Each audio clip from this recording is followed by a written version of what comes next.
Hello everyone, welcome to genius online. So ఈ వీడియోలో మన బడ్జెట్ 2023 అండ్ 24 చూడబోతున్నాం.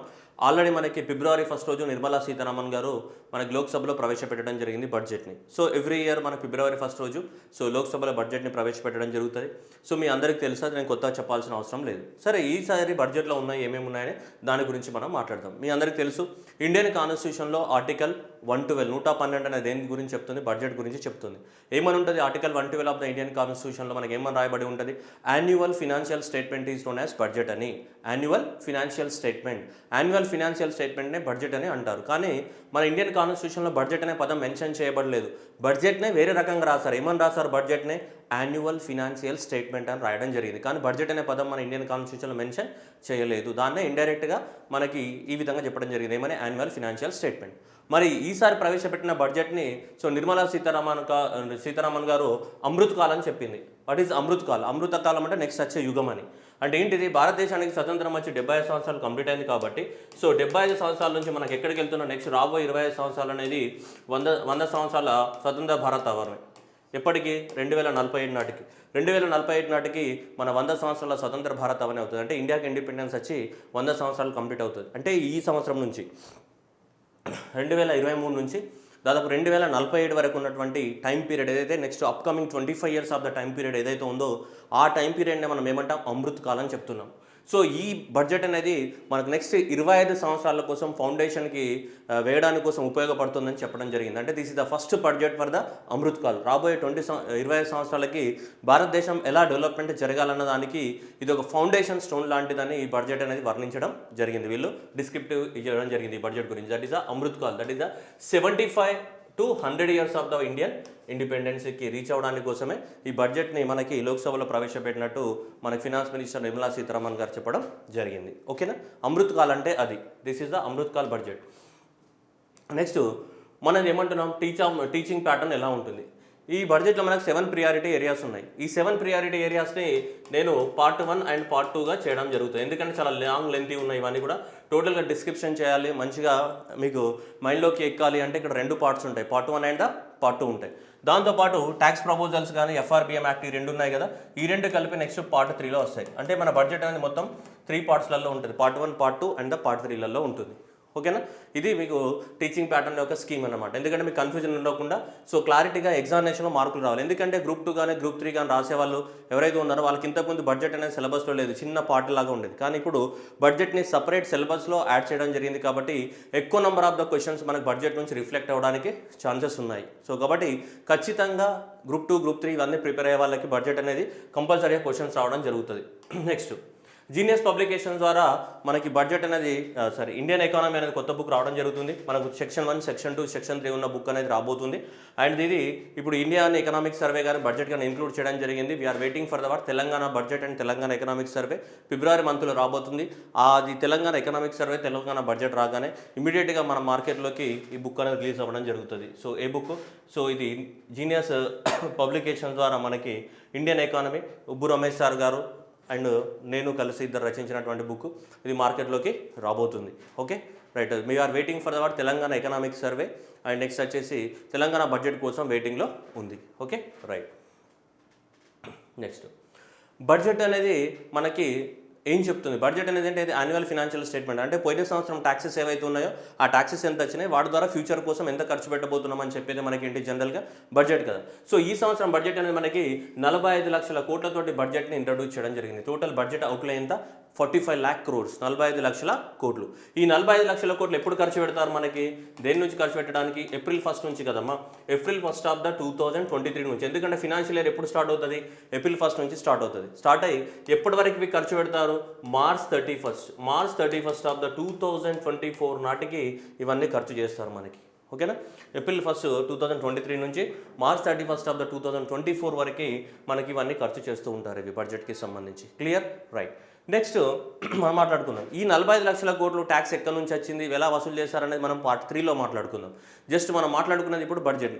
అయితే ఈ 45 లక్షల కోట్లు అనేది గవర్నమెంట్ అనేది దేనికోసం ఖర్చు పెట్టబోతుంది, అసలు ఏం చేయాలనుకుంటుంది అనేది పాయింట్ మనకి. ఓకేనా? క్లారిటీగా వినండి ఒకసారి. గవర్నమెంట్ అనేది మనకి vision for the Amrit call. Vision for the Amrit call అంటే ఇంతకుముందే చెప్పా కదా, అమృత్ కాల్ అంటే ఏమో 2047 నాటికి, అంటే ఇప్పటి నుంచి మొదలు పెట్టుకొని అంటే రాబోయే 25 సంవత్సరాలను ఏమంటాం మనం, అమృత్ కాల్ అన్న vision for the Amrit call. So government అనేది ఒక విజన్ చెప్పడం జరిగింది. విజన్ అంటే ఏమంటాం మనం, దూరదృష్టి అంటాం కదా, అంటే మన రాబోయే సంవత్సరాలలో ఏం చేయాలనుకుంటున్నాం అన్నదాన్ని మన విజన్. ఈ బడ్జెట్ యొక్క విజన్ అనేది 3 హెడ్డింగ్స్లలో మనకి గవర్నమెంట్ ఆఫ్ ఇండియా చెప్పడం జరిగింది. ఆ హెడ్డింగ్స్ ఫస్ట్ ఏమన్నాడు, opportunities for the citizens with focus on the youth.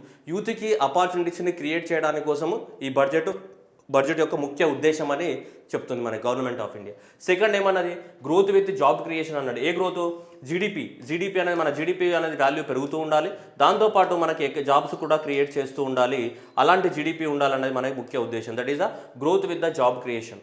Next third ఏమన్నాడు, strong and the stable micro economic environment. మన యొక్క ఎకానమీ అనేది ఏముండాలి, స్టేబుల్గా ఉండాలి.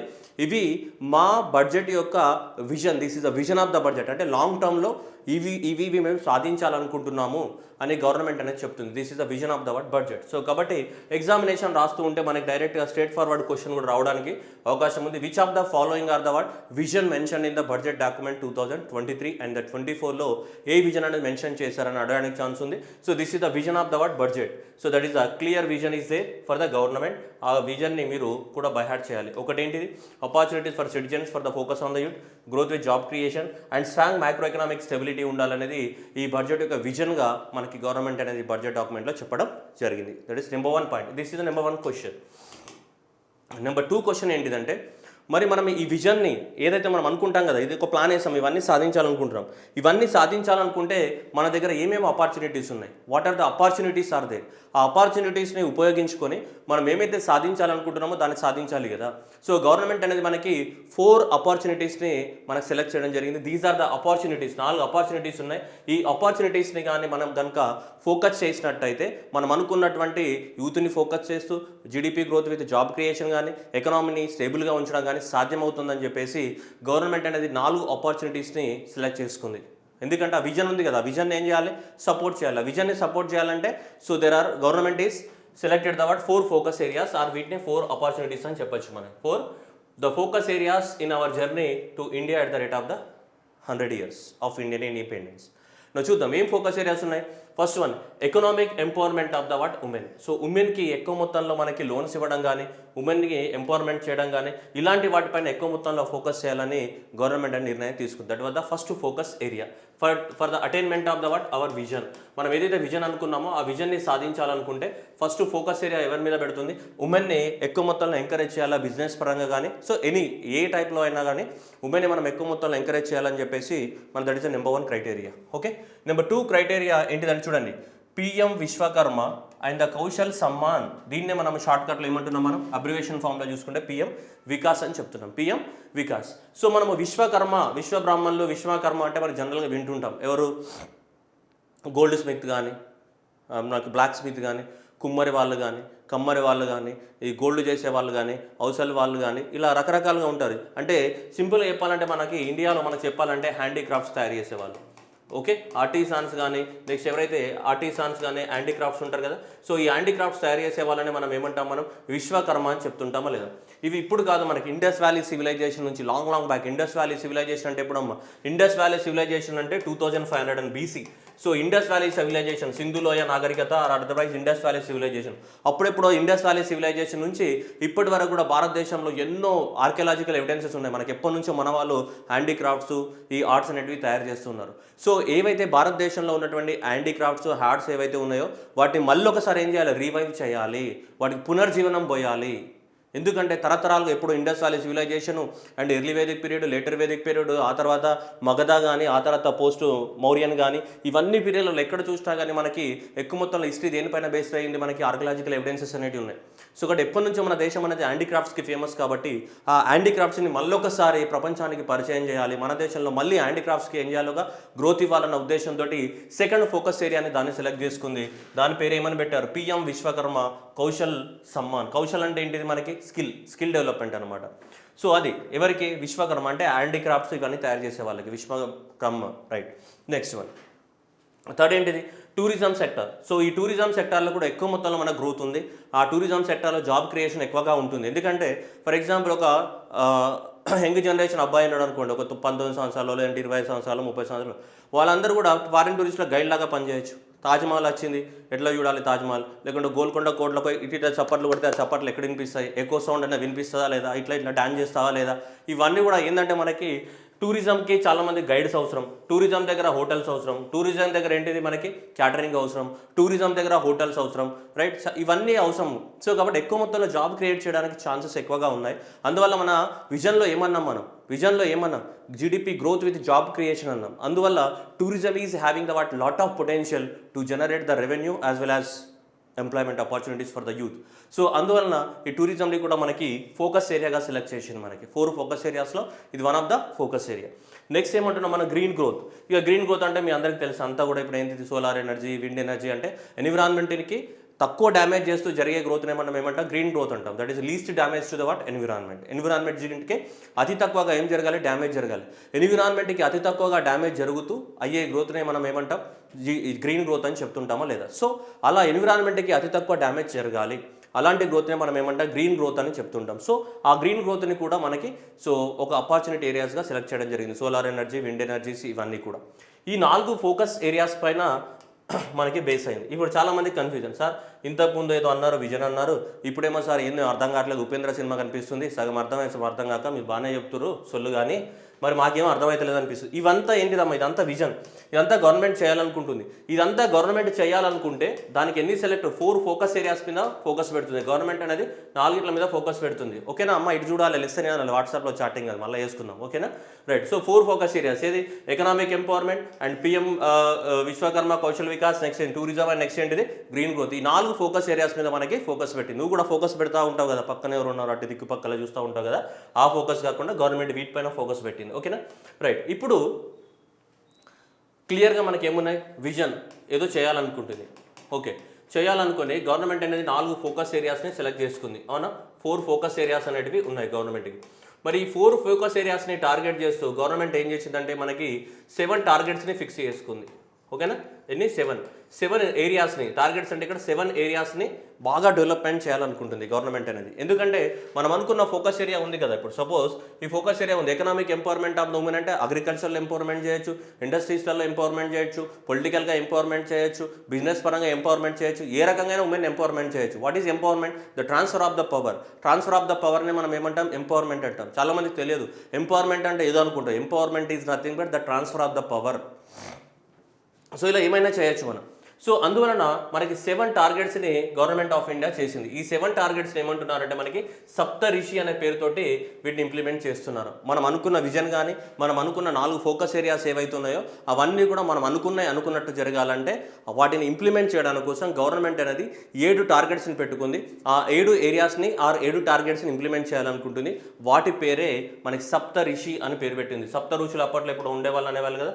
సో దీంట్లో ఫస్ట్ సప్తఋషి పేరు ఇంక్లూసివ్ డెవలప్మెంట్. చూడండి, సప్తార్షి, that is the 7 priorities of the budget 2023 and 24. This is the third question we may expect in the examination.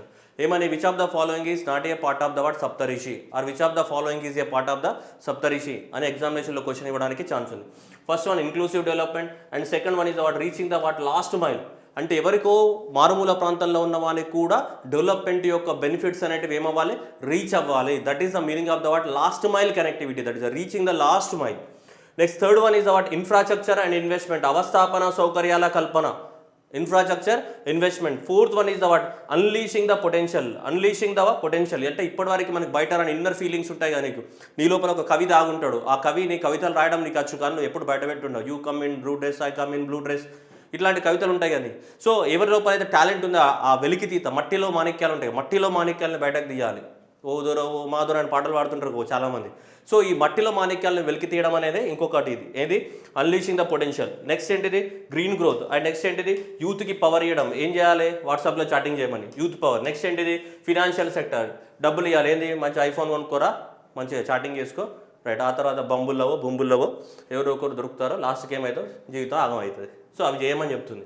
ఓకేనా, జస్ట్ ఊరికే చెప్తున్నా మీకు కామెడీ కోసం, రైట్. సో ఇవన్నీ కూడా మనకి 7 ప్రియారిటీ ఏరియాస్. ఈ 7 ప్రియారిటీ ఏరియాస్లో చూడండి, ఒకటేంటి first one inclusive development, and second one is the what, reaching the last mile, third one is the infrastructure investment, fourth one is the unleashing the what potential, మట్టిలో మాణిక్యాలను వెలికి తీయాలి. అంటే మన భారతదేశంలో ఉన్నటువంటి టాలెంట్ చాలా దాగి ఉంది, భూమి పొరల లోపల మనుషుల లోపల దాగి ఉంది. దాగిన దాన్ని ఏం చేయాలి, బయటకి లాగుతుందంట. ఎవరు?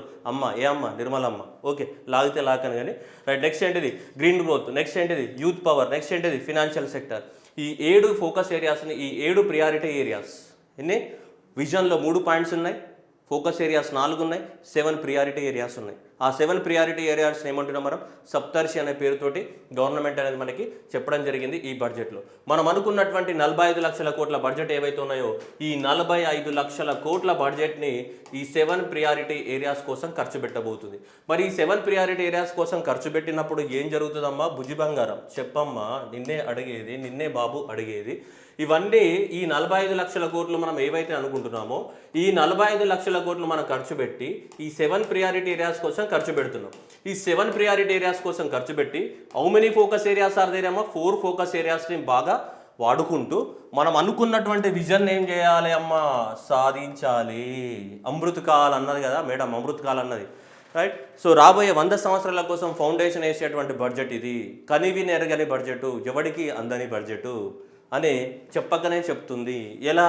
మీరు చూడండి, ఇక్కడ ఇక్కడ ఇక్కడ ఒక్కసారి మీరు కనుక ఫస్ట్ పెట్టిన ఫోటోని అబ్జర్వ్ చేసేసి ద హ్యాండ్స్ ఆర్, ఇక్కడ ఉన్నటువంటి హ్యాండ్స్ అని మన హ్యాండ్స్ టచ్ చేద్దామని చూస్తున్నాం. నిర్మలా సీతారామన్ చేతి పట్టుకొని మాకు కూడా కొంచెం ఏమైనా ఇయ్యమ్మా ఇయ్యమ్మా అని అడుగుతున్నాం. కానీ మన చెయ్యి అనేది నో నో నో. ఎందుకు అంటే మనం అంతా మిడిల్ క్లాసు. Okay right. ఇవన్నీ కూడా priority areas of the what budget. So ఈ ఎగ్జామినేషన్లో క్వశ్చన్ రావడానికి ఛాన్సెస్ ఉన్నాయి. ఇప్పుడు మనం ఏంటిదంటే, ఇప్పుడు ఈ సప్తర్షి అనేది ఉంది కదమ్మా, ఈ సప్తర్షిలో ఏం చేయాలంటే మనము ఒక్కొక్క పిల్లర్ని మనం ఇప్పుడు ఏం చేయాలి? డిస్కషన్ చేయాలి. 7 బాణాలు ఉన్నాయి కదా. సో ఈ 7 బాణాలు, 7 ఋషుల బాణాలు ఉన్నాయి కదా, ఒక్కొక్క బాణం గురించి పూర్తిగా డిస్కషన్ చేయాలి. ఓకేనా? First one inclusive development. ఇవన్నీ కూడా ఏం చేయాలో తెలుసు కదా, మన రొటీన్ డైలాగ్, రట్టా మార్కే ఎగ్జామ్ మే సీదా వామిటింగ్ కర్నా హై. So what are the 7 points are there? సీదా రట్టా మారనా. ఓకే, సో ఇవన్నీ కూడా రట్టా మారనా రైట్. నెక్స్ట్ ఇప్పుడు ఫస్ట్ సప్తర్షిలో మనకి 7 ఉన్నాయి కదా. 7లో ఫస్ట్ ఏంటిదమ్మా? ఇన్క్లూసివ్ డెవలప్మెంట్ అంటున్నాం. ఫస్ట్ వన్ ఏంటిది? Inclusive development. ఇన్క్లూసివ్ డెవలప్మెంట్ అంటే ఏంటిది? ఇక్కడ 2 మీనింగ్స్ వస్తాయి. ఇన్క్లూసివ్ డెవలప్మెంట్ అంటే ఆల్ సెక్టార్స్ డెవలప్ అవ్వాలి, ప్లస్ అలాగే ఆల్ పీపుల్ కూడా డెవలప్ అవ్వాలి. అందరూ డెవలప్ అవ్వాలి, అన్ని రంగాలు డెవలప్ అవ్వాలి. That is the development of the each and every one and development of the each and every sector also. అయితే ఈ ఇన్క్లూసివ్ డెవలప్మెంట్, సప్తర్షిలో ఉన్నటువంటి ఇన్క్లూసివ్ డెవలప్మెంట్ ఏదైతే ఉందో, దీంట్లో గవర్నమెంట్ అనేది ఈ 3 ఫోకస్ చేస్తుంది. ఒకటి అగ్రికల్చర్, ఓకే, సెకండ్ వచ్చేసి మనకి హెల్త్ని, అండ్ థర్డ్ వచ్చేసి ఎడ్యుకేషన్ అండ్ స్కిల్లింగ్ని ఫోకస్ చేయడం జరుగుతుంది. వీటిని ఎక్కువ మొత్తంలో గవర్నమెంట్ ఆఫ్ ఇండియా అనేది ఫోకస్ చేస్తుంది. ఏ పిల్లర్ కింద? ఏ ప్రియారిటీ కింద?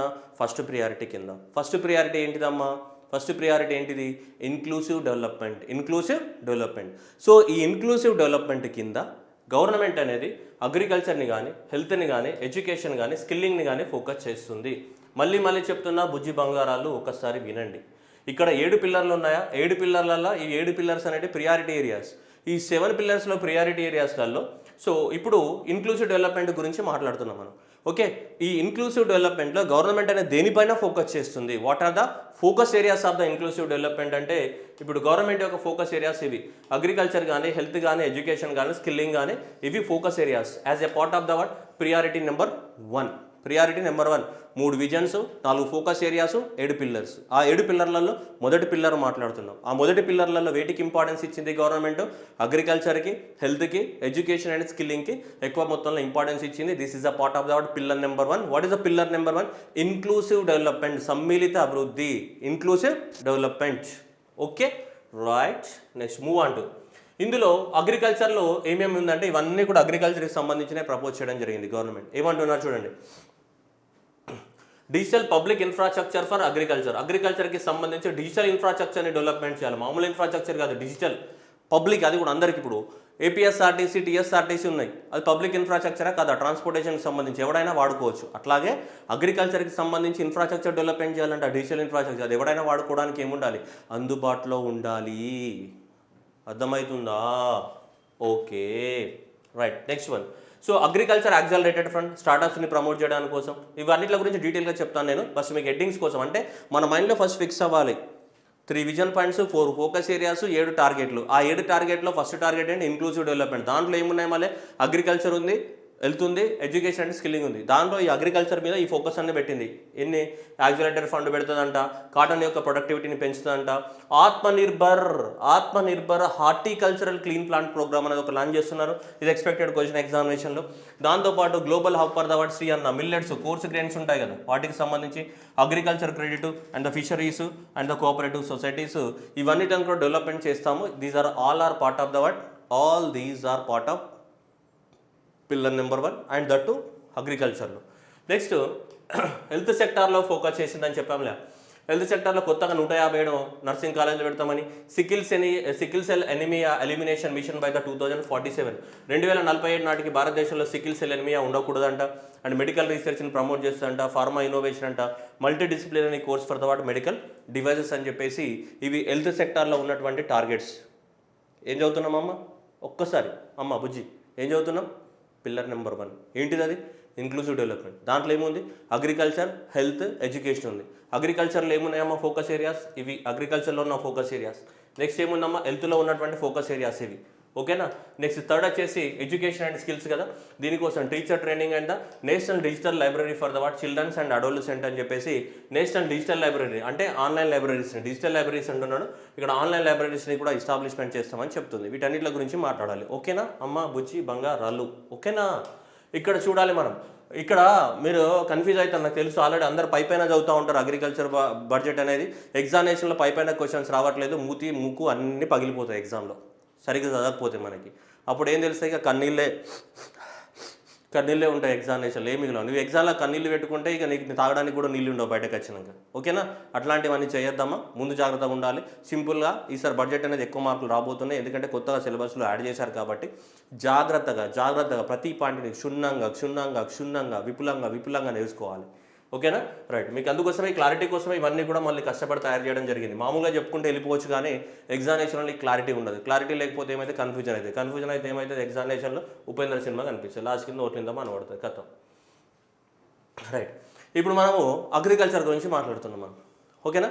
సో అగ్రికల్చర్లో ఫస్ట్ 1 ఏమని చెప్పాం? డిజిటల్. చూడండి అమ్మ, ఇక్కడ మీరు వర్డ్స్ అర్థం చేసుకోవాలి. ఏదో ఒకటి తొందరపడి అమ్మ బడ్జెట్ని తొందర చదివేయాలి అంటే అట్లా రాదు. కొంచెం ఓపిక సమయం పాటించాలి. గవర్నమెంట్ జాబ్ కావాలన్నప్పుడు కొంచెం పేషెన్స్. చిటికలో వచ్చేస్తా అంటాడు కదా నాగార్జున, ఏదో మీలో కూడా అట్లనే చిటికంత ఓపిక ఉండాలి నీకు. గవర్నమెంట్ జాబ్ చిటికంత ఎక్కువ వాడట్లేదు, చిటికే చూసేదాన్ని క్షుణ్ణంగా చూడండి అంతే. ఓకేనా? ఇక్కడ ఏమన్నా డిజిటల్ పబ్లిక్ ఇన్ఫ్రాస్ట్రక్చర్ అన్నాడు. అంటే ఇక్కడ ఏదైతే అగ్రికల్చర్ సెక్టార్లో నువ్వు ఇన్ఫ్రాస్ట్రక్చర్ డెవలప్మెంట్ చేస్తావో, సపోజ్ అనుకుందాం మీకు ఇప్పుడు డిజిటల్ ఇన్ఫ్రాస్ట్రక్చర్ అంటే ఇసుక మతలబ్ పోతాయి. సపోజ్ డ్రోన్స్ అనుకుందాం. ఈ డ్రోన్స్ ద్వారా నువ్వు స్ప్రే చేయాలనుకుంటావా లేదా? సపోజ్ డ్రోన్స్ అనుకుందాం. ఈ డ్రోన్స్ ద్వారా నువ్వు ఏమైనా ఒకటి ఫెర్టిలైజర్స్ కానీ పెస్టిసైడ్స్ కానీ స్ప్రే చేయాలనుకుంటావు. ఓకేనా? రైట్. ఇప్పుడు ఈ డ్రోన్స్ అనేటివి ఏముండాలి? గవర్నమెంట్ అనేది డ్రోన్స్ అందుబాటులోకి తీసుకొస్తే ఆ డ్రోన్స్ అనేది ఎవరికి? వ్యవసాయదారులందరికీ అందుబాటులో ఉండాలి. That is the meaning of the what year the public. That is meaning of the digital infrastructure. ఈరోజు మనకి ఏదైనా డిజిటల్ ఇన్ఫ్రాస్ట్రక్చర్ కనుక అగ్రికల్చర్, లేదంటే నువ్వు మొబైల్ అప్లికేషన్ లాంచ్ చేసాం, అగ్రికల్చర్కి సంబంధించి ఏదైనా ఒక మొబైల్ అప్లికేషన్ లాంచ్ చేసాం. ఈ మొబైల్ అప్లికేషన్ అనేది అందరికీ అందుబాటులో ఉండాలి. లేదంటే డ్రోన్స్ అనేది గవర్నమెంట్ అనేది ఇంట్రడ్యూస్ చేసింది. ఏ పేరుతోటి? కిసాన్ డ్రోన్స్ అనే పేరుతోటి. మన కిసాన్ డ్రోన్స్ అనే పేరుతోటి ఇంట్రడ్యూస్ చేసినప్పుడు ఈ డ్రోన్స్ అనేటివి అందరికీ అందుబాటులో ఉండాలి. అప్పుడే అది ఏమైతే డిజిటల్ ఇన్ఫ్రాస్ట్రక్చర్ అవుతుంది. ఏ డిజిటల్ ఇన్ఫ్రాస్ట్రక్చర్ అవుతుంది? పబ్లిక్ డిజిటల్ ఇన్ఫ్రాస్ట్రక్చర్ అవుతుంది. ఓకేనా? సో అందువల్ల గవర్నమెంట్ ఏమంటుంది? Digital public infrastructure for agriculture will be build as a open source and open standard and the interoperable public good. దాన్ని పబ్లిక్ గుడ్ చేయాలనుకుంటుంది. చాలా ఇంపార్టెంట్ క్వశ్చన్ ఇది. అందరూ ఏమనుకుంటున్నారు? సింపుల్గా అదే వెళ్ళిపోతున్నారు. దీన్ని కాదు. డిజిటల్ ఇన్ఫ్రాస్ట్రక్చర్, అగ్రికల్చర్ డిజిటల్ ఇన్ఫ్రాస్ట్రక్చర్ని the government of India want to make it as a ఏంటిదమ్మా? పబ్లిక్ గుడ్ చేయాలనుకుంటుంది. What is mean by public good? అందరూ యూజ్ చేసుకోవడానికి అందుబాటులో ఉండాలి. అర్థమవుతుందా? Public good. రోడ్ అనేది ఏంటిదమ్మా? పబ్లిక్ కూడా కాదా? ఇప్పుడైనా వాటర్ ఉన్నాయి, వాటర్ అనేది ఏంటిది? పబ్లిక్ కూడా కాదా? పబ్లిక్ కూడా కదా వాటర్, రోడ్లు ఇవన్నీ కూడా అందరూ వాడుకోవడానికి అవకాశం ఉండాలి. చెప్పింది అర్థమవుతుందా? సో కాబట్టి ఇక్కడ మీకు ఎసెన్షియల్ వర్డ్ ఏంటి తెలుసా? ఎగ్జామినేషన్లో మనం కన్ఫ్యూజ్ చేసేది పబ్లిక్ గుడ్ అనేది ఎసెన్షియల్ వర్డ్ ఇక్కడ. సో ఆన్సర్ పికప్ చేయడానికి you need to focus on this one, that is the public good. Clear. Kisan drones ఉన్నాయి. కిసాన్ డ్రోన్స్ అని గవర్నమెంట్ ఆఫ్ ఇండియా ఇంట్రడ్యూస్ చేసిందంటే that Kisan drones will be a what public good, అంటే అందరికీ అందుబాటులో ఉండాలి అని, వ్యవసాయదారులందరికీ. That is the meaning here. So ఇది చేస్తామని సగర్వంగా మనకి నిర్మలా సీతారామన్ మనకి బడ్జెట్లో చెప్పడం జరిగింది. రెడ్ కలర్ బ్యాగ్ ఇలా పట్టుకొని వచ్చి so speaker madam, dear speaker madam అని చెప్పడం జరిగింది. Okay right. Next second Nirmalamma ఏం చెప్పిందంటే మనకి అగ్రికల్చర్ యాక్సెలరేటర్ ఫండ్ అంటున్నాడు. ఫండ్ పేరు ఇంపార్టెంట్. ఇక్కడ ఫండ్ పేరు క్వశ్చన్ రివర్స్ ఫామ్లో ఉంటుందమ్మా బుజ్జి బంగారాలు. ఇక్కడ మనకు అగ్రికల్చర్లో యాక్సెలరేటర్ ఫండ్ అంటున్నాడు. దేనికోసము? అగ్రికల్చర్లో అంకుర సంస్థలను ఏర్పాటు చేయడానికి. అంకుర సంస్థలు అంటే ఏంటిదమ్మా బుజ్జి బంగారాలు? స్టార్టప్స్. ఏంటిది? స్టార్టప్స్. అగ్రికల్చర్ స్టార్టప్స్ని, అది కూడా ఏ ఏరియాస్లో? రూరల్ ఏరియాస్లో అది కూడా ఏ సెక్టార్లో? అగ్రికల్చర్ సెక్టార్ లోపల స్టార్టప్స్ని ఎంకరేజ్ చేయడానికి కోసము. స్టార్టప్స్ని ఎంకరేజ్ చేయడానికి కోసము మనకి అగ్రికల్చర్ యాక్సెలరేటర్ ఫండ్ని ఎస్టాబ్లిష్మెంట్ చేయబోతున్నారు. కాబట్టి ఎగ్జామినేషన్లో క్వశ్చన్ అనేది రివర్స్ స్వింగ్లో వేస్తాడు. రివర్స్ స్వింగ్లో అంటే గూగ్లీ బౌల్ పడుతుంది ఎగ్జామినేషన్లో. అంటే దాని అర్థం ఏంటిది? Which of the following fund is established by the government of India in the budget 2023 and 24 to promote the agriculture startups in the rural areas. అప్పుడు ఆప్షన్స్ కనుక చూస్తే ఏముంటుందో ఇలా ఇస్తాడు. అగ్రి స్టార్టప్ ఫండ్, మన ఫస్ట్ ఆప్షన్ ఇదే పెట్టుకొని చేస్తాడు. మనకు తెలుసు కదా మన టాలెంట్ అంతా వాళ్ళకి. Next agri startup fund, next ఇలా స్టార్టప్ ఫండ్ అని ఇక్కడ ఫస్ట్ ఆప్షన్ ఇచ్చేసాడు. Next agriculture యాక్సెలరేటెడ్ fund. Okay. Next Kisan startup fund. Okay, ఇలా ఆప్షన్స్ ఇస్తాడు ఎగ్జామినేషన్లో. ఏంటిది? కిసాన్ స్టార్టప్ ఫండ్ అని. సో నెక్స్ట్ ఏంటిది? నెక్స్ట్ ఫార్మర్స్ స్టార్టప్ ఫండ్ అని ఇలా రకరకాల పేర్లతో ఆప్షన్స్ ఇవ్వచ్చు. ఆన్సర్ ఏంటిది మనకి? Agriculture accelerator fund. అగ్రికల్చర్ సెక్టార్లో ఇవన్నీ కూడా మనకి టెంపరేచర్ ఎంత ఉంది, ఈరోజు సన్ రైజ్ ఎంత ఉంది, డ్రోన్స్ ఎలా పనిచేస్తున్నాయి, ఈ కొత్త సీడ్స్ ఏమొస్తున్నాయి, ఇవన్నీ ఉత్పత్తి చేయడానికి కోసం మనకి అగ్రికల్చర్ స్టార్టప్స్ని ఎంకరేజ్ చేయడానికి కోసము అగ్రికల్చర్ స్టార్టప్ ఫండ్ పేరుతోటి మనకి ఒక ఫండ్ని ఎస్టాబ్లిష్మెంట్ చేస్తున్నట్టు మేడం చెప్పడం జరిగింది. ఓకే, మేడం చెప్పిన మూడో పాయింట్కి వెళ్దాం. మేడం ఏమంది చూడండి. Enhancing the production of the what cotton crop. Okay, భారతదేశంలో ఉత్పత్తి అయ్యే కాటన్ ఏమంటామన్నా? కస్తూరి కాటన్ అంటాం. ఓకేనా? మన ఇండియా నుంచి వేరే దేశాలకి ఎగుమతి చేస్తుంటాం మన కాటన్. ఇండియా యొక్క కాటన్ యొక్క బ్రాండ్ నేమ్ ఏంటిదంటే కస్తూరి కాటన్. ఏంటిదమ్మా? కస్తూరి కాటన్. ఓకేనా? Kasturi cotton is India's brand name.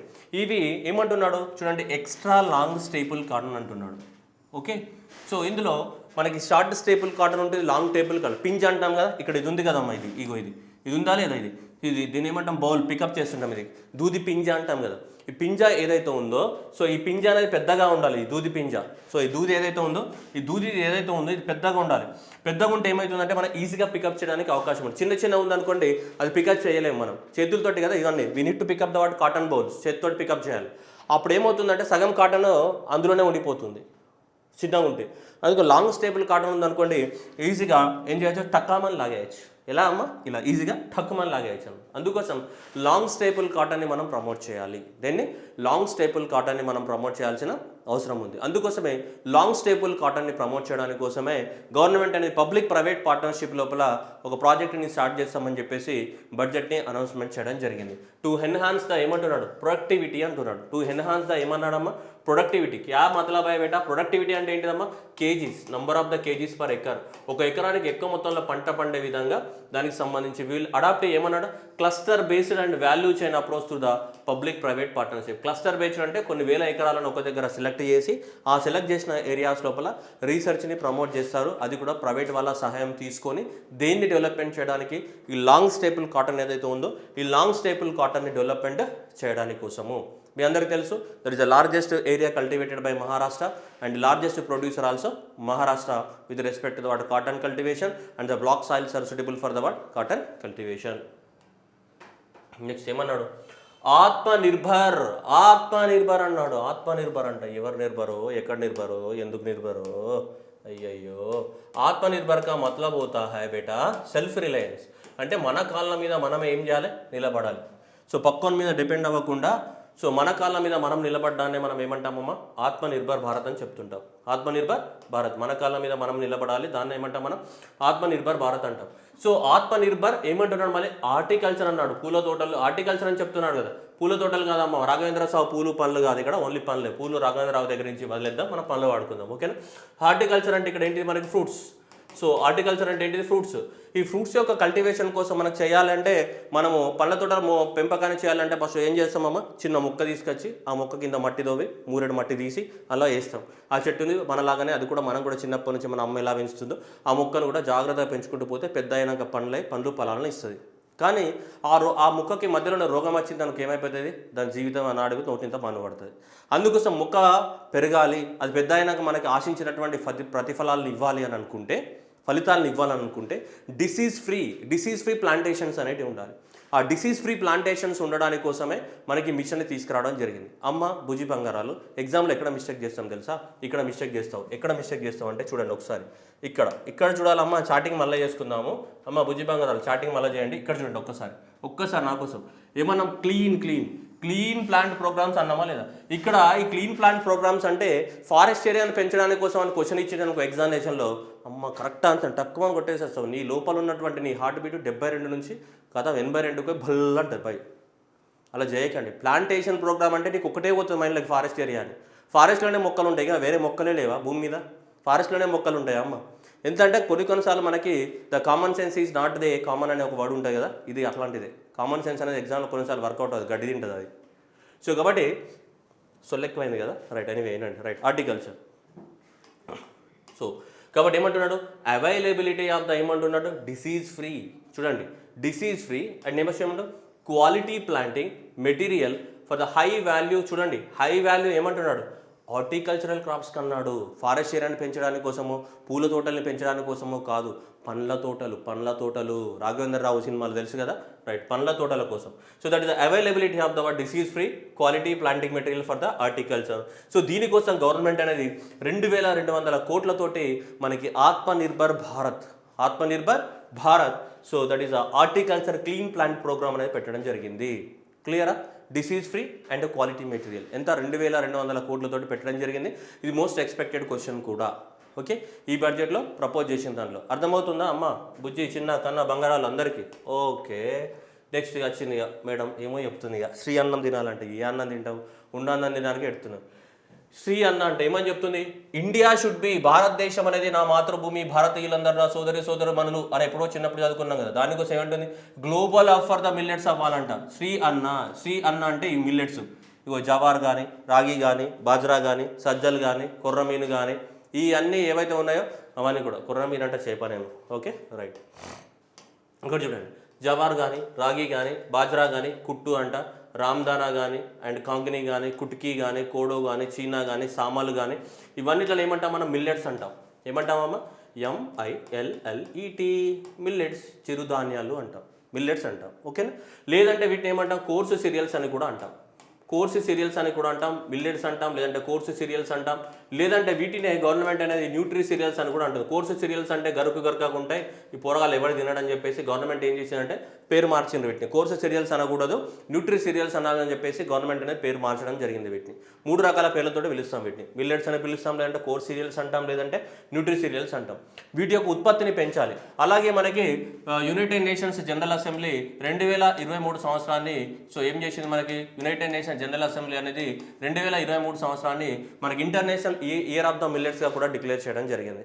International year of the millets. So international year of the మిల్లెట్స్గా కూడా డిక్లేర్ చేస్తాం కాబట్టి గవర్నమెంట్ ఆఫ్ ఇండియా కూడా ఇప్పుడు ఏం చేసిందంటే శ్రీ అన్న అనే పేరుతోటి, ఏంటిదమ్మా? శ్రీ అన్న, అన్నపూర్ణ కాదు అమ్మ బుజ్జి, శ్రీ అన్న. ఇక్కడ మంచిగా ఉంది కదా, ఇంత మంచిగా కనిపిస్తుంది కదా, శ్రీ అన్న అనే పేరుతోటి మిల్లెట్స్ని కూడా భారతదేశంలో మిల్లెట్స్ యొక్క కల్టివేషన్ కూడా పెంచాలనుకుంటుంది. And India should be a global hub. Already India అనేది నెంబర్ 1 పొజిషన్లో ఉంది దేంట్లో? ఈ మిల్లెట్స్ యొక్క ప్రొడక్షన్కి సంబంధించి, ఏరియా ఆఫ్ కల్టివేషన్కి సంబంధించి. రైట్. అయితే ఈ మిల్లెట్స్ని ప్రపోజ్ చేయడానికి కోసము మనకి Indian institute of the millet research అనేది ఎక్కడ ఉంది? హైదరాబాద్లో ఉంది. ఇక్కడ మీకు కనిపిస్తుంది కదమ్మా, Indian institute of the millet research ఉంది కదా. Indian institute of the millet research ఏదైతే ఉందో ఇది హైదరాబాద్లో ఉంది. ఈ Indian institute of the millet research ఏదైతే హైదరాబాద్లో ఉందో ఈ ఆర్గనైజేషన్ని మనం ఇప్పుడు సెంటర్ ఆఫ్ ఎక్సలెన్స్గా చేస్తామని చెప్పింది. అంటే ఈ ఆర్గనైజేషన్ అనేది ఇప్పుడు భారతదేశంలో మిల్లెట్స్ యొక్క రీసెర్చ్ని ప్రమోట్ చేస్తూ India should become the global hub for the millet. ప్రపంచంలో ఉన్నోడంతా కూడా జొన్న రొట్టె తినాలి, మంచిగా మటన్ వేసుకొని నమ్ములుకుంటే జొన్న రొట్టె తినాలంట. తింటారా మరి? వాడు జొన్న రొట్టె తింటే వాడి నోట్లు ఎంత హాహా అంటాడు వాడు కారంతో. సరే ఏదో పక్కన పెడతాం కానీ సో కాబట్టి global hub for the what millets చేయాలనుకుంటుంది. దానికోసం మనకి హైదరాబాద్లో ఉన్నటువంటి Indian institute of the millets research హైదరాబాద్లో ఏదైతే ఉందో దీన్ని సెంటర్ ఆఫ్ ఎక్సలెంట్ అంటే వీళ్ళే ఎక్కువ మొత్తంలో దాని మీద రీసెర్చ్ చేసి ప్రపంచం మొత్తానికి మన యొక్క రాగులు, సామలు, జొన్నలు, సజ్జల యొక్క బలాన్ని ప్రదర్శించాలి అని చెప్తుంది. Okay right. Next PM Matsya Sampada Yojana. మత్స్య అంటే మీ అందరికి తెలుసు చేపలే కదా. మత్స్య అంటే ఏంటిది? చేపలు. మనకి సాగరక వీసురుడు, సాగర కన్నెలు అప్పట్లో చూసినాం కదా, మీనా ఓ మీనా అని చెప్పేసి రైట్. సో కాబట్టి so prime minister Matsya Sampada Yojana. So Matsya Sampada Yojana ఇప్పుడు కాదు 2018లోనే గవర్నమెంట్ ఆఫ్ ఇండియా దీన్ని స్టార్ట్ చేసింది. దీన్ని మత్స్య సంపద యోజనని. సో ఈ మత్స్య సంపద అంటే వెళ్తే కదా, దీని యొక్క ముఖ్య ఉద్దేశం ఏంటిదంటే అప్పట్లో మనకి 170 లాక్ మెట్రిక్ టన్స్ ఉండేది 2018లో అరౌండ్లో. సో 170 లాక్ మెట్రిక్ టన్స్ నుంచి దాదాపు 220 lakh metric tons of the fish ప్రొడక్షన్ని పెంచాలనేది దీని యొక్క ముఖ్య ఉద్దేశం. అలాగే దీనికి 20,000 కోట్లని అలొకేట్ చేయడం జరిగింది. దాదాపు ఈ ప్రాజెక్ట్ అనేది ఆల్మోస్ట్ మనకి 2024-25 సంవత్సరం వరకు కంటిన్యూ అవుతుందని చెప్పేసి మనకి ఈ ప్రాజెక్టు స్టార్ట్ చేశారు మనకి. ఓకే 2018, 19, 20, 21, 22 ఇలా 5 సంవత్సరాల పాటు దాదాపు మనకి సో 20,000 కోట్లతోటి ప్రాజెక్టుని స్టార్ట్ చేయడం జరిగింది.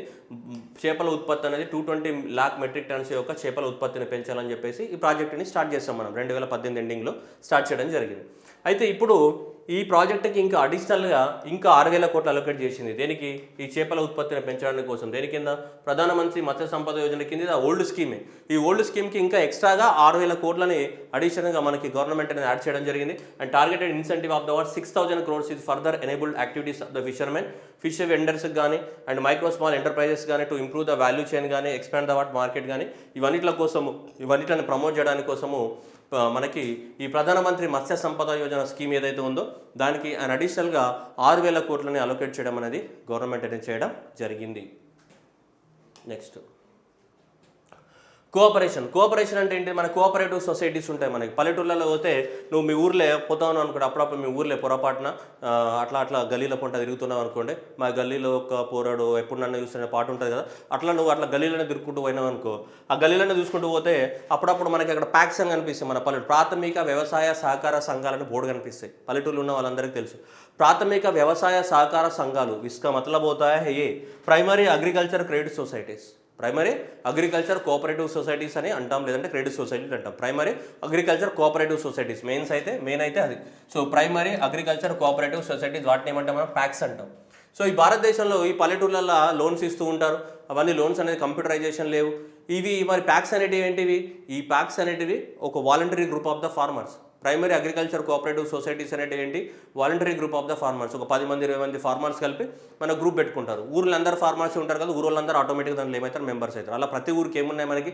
ప్రైమరీ అగ్రికల్చర్ కోఆపరేటివ్ సొసైటీస్ ఉన్నాయి. ఇప్పటి నుంచి కాదు, 1902 నుంచే మన భారతదేశంలో కోఆపరేటివ్ సొసైటీస్ అనేవి ఉన్నాయి. ప్రతి గ్రామాలలో కోఆపరేటివ్ సొసైటీ ఉంటాయి. చిన్న ఆ సొసైటీ అనేది ఒక బిల్డింగ్ కూడా ఉంటుంది. మీరు ఎప్పుడన్నా పొరపాటున అట్లా పోతా ఉంటే చూసుకోండి మీ ఊర్లే. Okay. So a new ministry of the cooperation కూడా మనం ఎస్టాబ్లిష్మెంట్ చేస్తాం. దీనికి లాస్ట్ ఇయర్ మనకి అమిత్ షా అనేది మనకి దీనికి మినిస్టర్గా కొనసాగుతున్నారు. సహకారసే సమృద్ధి. సహకారం అంటే ఏంటిది? కోఆపరేషన్. కోఆపరేటివ్ సొసైటీస్ అనేది ఉండాలి. అందుకోసం భారతదేశంలో దాదాపు 63,000 agriculture credit societies, cooperative societies ఉన్నాయి. వాటన్నిటిని కూడా డిజిటలైజేషన్, కంప్యూటరైజేషన్ చేస్తారంట. ఏవైతే ఇవన్నీ ఉన్నాయో వీటన్నిటిని కూడా దాదాపు 2,516 కోట్లతోటి సో వీటన్నిటిని కూడా కంప్యూటరైజేషన్ చేయడానికి గవర్నమెంట్ అనేది చర్యలు తీసుకుంటుంది. That is the computerization of the so almost 63,000 primary agriculture cooperative societies ఏవైతే ఉన్నాయో వీటన్నిటిని కూడా ఏం చేయాలనుకుంటుంది గవర్నమెంట్ అనేది? కంప్యూటరైజేషన్ చేయాలి అనుకుంటుంది.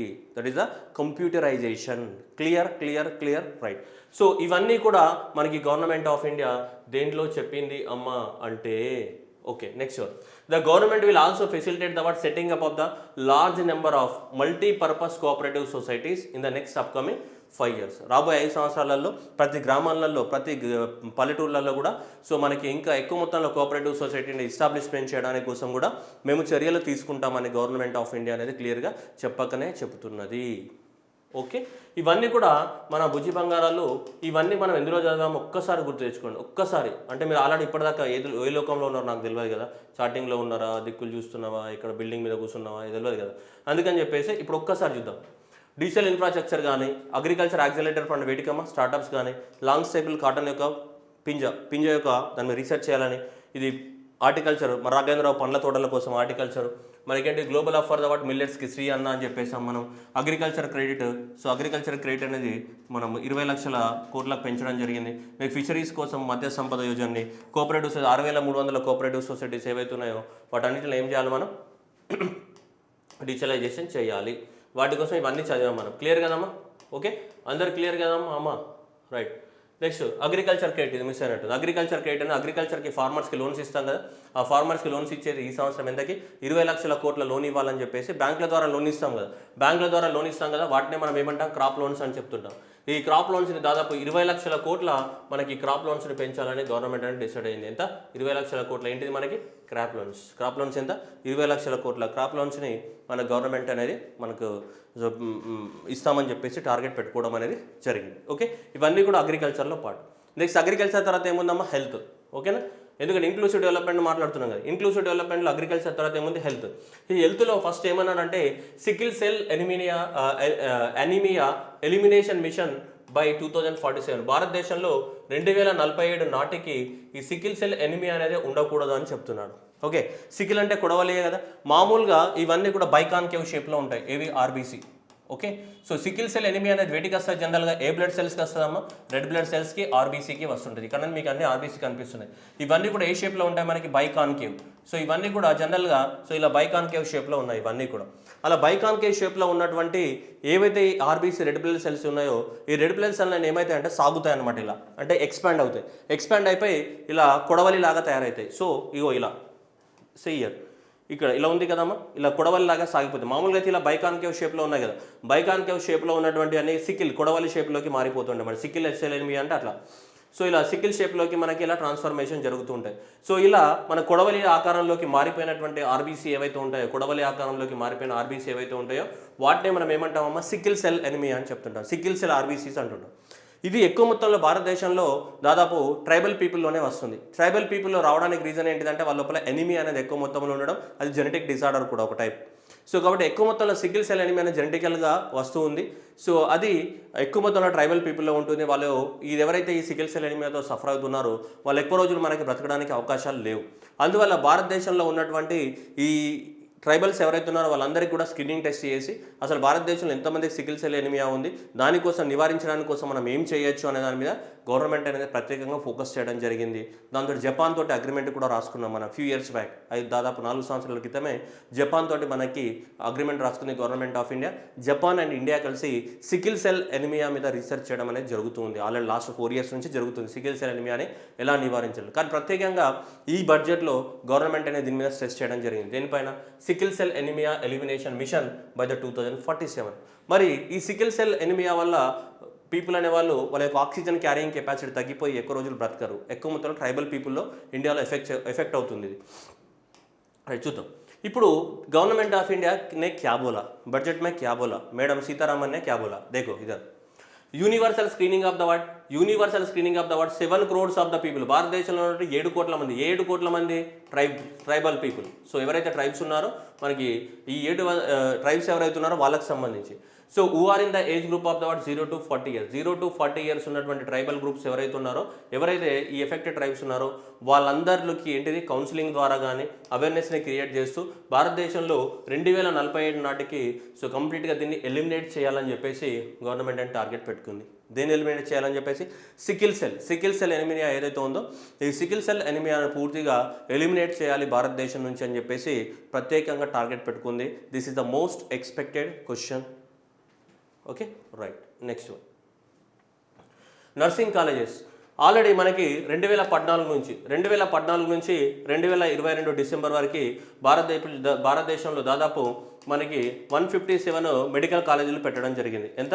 157 మెడికల్ కాలేజీ పెట్టింది గవర్నమెంట్ ఆఫ్ ఇండియా. ఈ 157 మెడికల్ కాలేజెస్ ఏదైతే పెట్టారో ఈ 157 మెడికల్ కాలేజీలకి అనుబంధంగా అంటే అఫిలియేటెడ్గా అదే ప్లేస్లో నర్సింగ్ కాలేజెస్ కూడా పెడితే మంచిగా మన కేరళ నుంచి చేచీస్ అందరు వచ్చి కూడా మంచిగా నర్సింగ్ కోర్స్ చేసి మన భారతదేశంలో మన హెల్త్ స్టాండర్డ్ని పెంచడానికి కోసము మనకి ఇంప్రూవ్ చేస్తున్నాం. ఎందుకంటే భారతదేశానికి మనకి కేరళ లేకపోతే బ్రతకదు భారతదేశంలో. ఎందుకంటే కేరళ అందించినంత మంది నర్సుల్ని ఏ రాష్ట్రం మనకు అందించలేదు ఇప్పటివరకు. కాబట్టి మనందరి తరపు నుంచి కేరళలో నర్సింగ్ కోర్స్ ఎవరైతే చేస్తున్నారో ఉన్నారో వాళ్ళందరికీ మనం ఒక హ్యాట్సాప్ చెప్తాం. ఎందుకంటే భారతదేశం యొక్క హెల్త్ సెక్టర్ని నడిపిస్తున్నటువంటి వీరవనితలంతా కూడా కేరళ వాళ్ళ నర్సింగ్. అంటే వేరే రాష్ట్రాల వాళ్ళు కూడా ఉన్నారు, but mostly Kerala, then followed by the north eastern states of the India.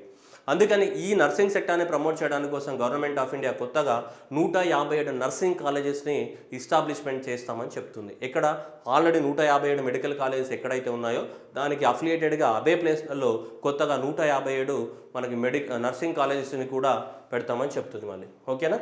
Right. మళ్ళీ అర్జున్ రెడ్డి తయారయ్యారు. రైట్. సో కాబట్టి 157 ఏంటిది నర్సింగ్ కాలేజెస్ని పెడదామని గవర్నమెంట్ నిర్ణయం తీసుకుంది. Clear? Next one, medical research, ICMR. మీ అందరికీ తెలుసు, Indian council for medical research. So ఎక్కువ మొత్తంలో Indian council for the medical రీసెర్చ్ని మనకి ఎక్కువ మొత్తంలో భారతదేశంలో మనకి ల్యాబ్స్ని ఎస్టాబ్లిష్మెంట్ చేసి భారతదేశంలో ఇంకా ఎక్కువ మొత్తం లోపల రీసెర్చ్ చేయడానికి కోసం మనకి ఎంకరేజ్ చేస్తామని చెప్పేసి గవర్నమెంట్ చెప్తుంది. ఎందుకంటే కరోనా తర్వాత మనకు తెలిసింది అందరికీ రీసెర్చ్ అనేది ఎంత ఇంపార్టెంట్ అనేది. సో కాబట్టి ఎక్కువ మొత్తంలో మనకి Indian council for the medical research వాళ్ళ ద్వారా ఎక్కువ మొత్తంలో ల్యాబ్లను ఎస్టాబ్లిష్మెంట్ చేసి ఫ్యాకల్టీస్ కానీ స్టూడెంట్స్ కానీ అర్జున్ రెడ్డిని కానీ ప్రీతిని కానీ ఇలాంటి వాళ్ళందరినీ కూడా ఏం చేయాలి, మనం ఎంకరేజ్ చేయాలి. దీనికోసం ఎక్కువ మొత్తంలో ఏం చేయడానికి కోసం, రీసెర్చ్ చేయడానికి. రైట్.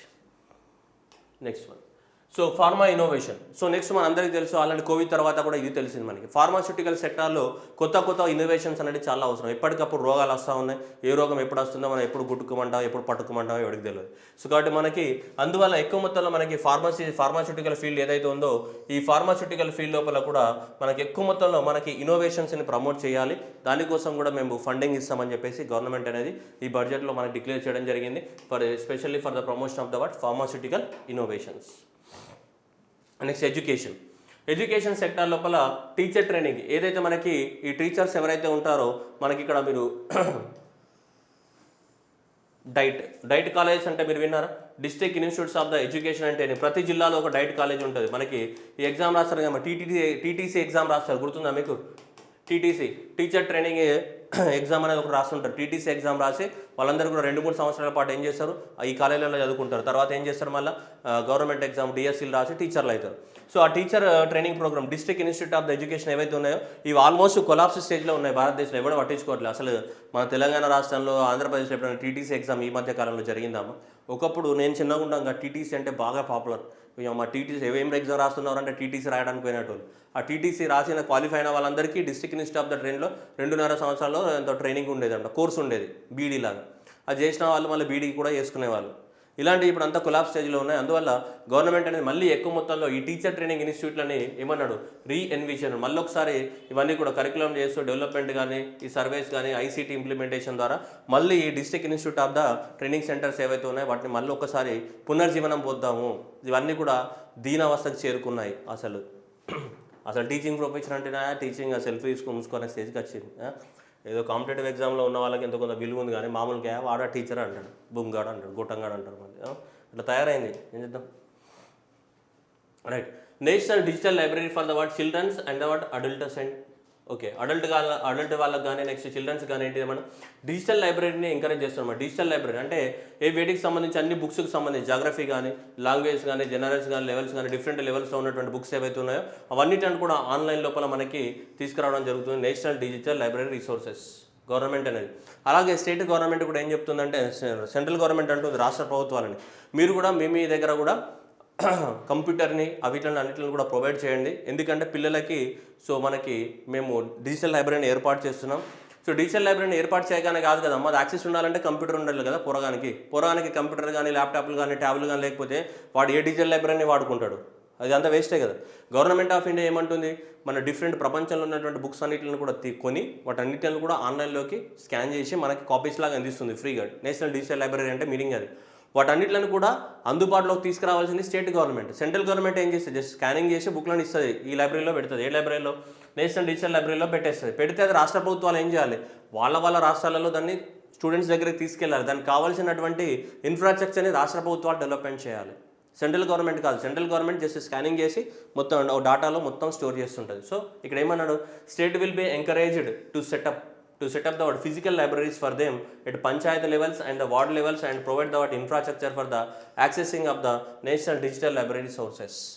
సో ఏవైతే ఉన్నాయో దీన్ని యాక్సెస్గా ఉండడానికి కోసం మనకి సో ఇవన్నీ కూడా మీరు కూడా ఫిజికల్గా వీటన్నిటిని ప్రొవైడ్ చేయాలని చెప్పేసి గవర్నమెంట్ అనేది మనకి చర్యలు తీసుకోవడం అనేది జరిగింది. ఓకేనా? సో ఇవంతా కూడా మనం చదివినవన్నీ కూడా ఏంటమ్మా బుజ్జి బంగారాలు, ఇవన్నీ కూడా ఏమి అంతా పిల్లర్ 1 మే హై పూరా ఎందా పిల్లర్ 1. ఇగో ఈ పిల్లర్ 1లో సప్తా ఉన్నాయి కదా, 7 ఉన్నాయి. ఈ 7 ఏం చేద్దాం మనం, ఇంక్లూసివ్ డెవలప్మెంట్ అనే పిల్లర్ని చదివినాం. సో ఇంక్లూసివ్ డెవలప్మెంట్ అనే పిల్లర్లో ఇవి ఉన్నాయి. ఇవన్నిట్లలో మనం ఇవన్నీ చదివాం. మనం గుర్తుందా, డిజిటల్ లైబ్రరీ ఇవన్నీ చదివాం. వీటితో పాటు ఏం చేద్దాం మనం, ఇవి nursing colleges, medical research, pharma innovations, multi disciplinary అంటే మెడికల్ సర్వీసెస్ అంటే అన్నిట్లలో కలిపి మెడికల్ రీసెర్చ్ చేయడం. దాంట్లో కూడా ఏం లేదు, మళ్ళీ సేమ్ అదే ఉంది. Next teacher training, diet colleges ఏవైతున్నాయో మూతపడుతున్నాయి వాటిని మళ్ళీ ఒకసారి పునరుద్ధరిస్తామని చెప్పారు. నేషనల్ డిజిటల్ లైబ్రరీస్ అని చెప్తారు. సో ఇది అనేది ఏంటిది, మనకి పిల్లర్ 1లో ఉన్నటువంటి ముఖ్య అంశాలు. అండ్ నెక్స్ట్ పిల్లర్ 2 అంటే ఏంటిది, పిల్లర్ 2 ఏంటిది, reaching the last mile. Pillar 2 ఏంటిది, reaching the last mile. Next మనం పిల్లర్ 2 గురించి చూద్దాం.